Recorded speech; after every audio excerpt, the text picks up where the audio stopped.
لیکن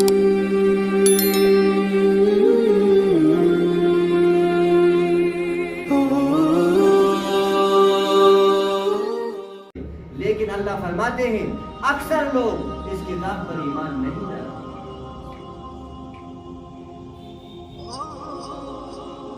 اللہ فرماتے ہیں اس آیت کے اندر جو یہ بات بیان ہوئی کہ ایمان لانے والے نہ لانے والے برابر نہیں ہو سکتے، یہ مضمون سورہ قلم کی ایک آیت کے اندر بھی اللہ رب العزت نے بیان فرمایا، أَفَنَجْعَلُ الْمُسْلِمِينَ كَالْمُجْرِمِينَ مَا لَكُمْ كَيْفَ تَحْكُمُونَ، کیا ہم فرما برداروں کو نافرمانوں کو ایک صف میں کھڑا کر دیں؟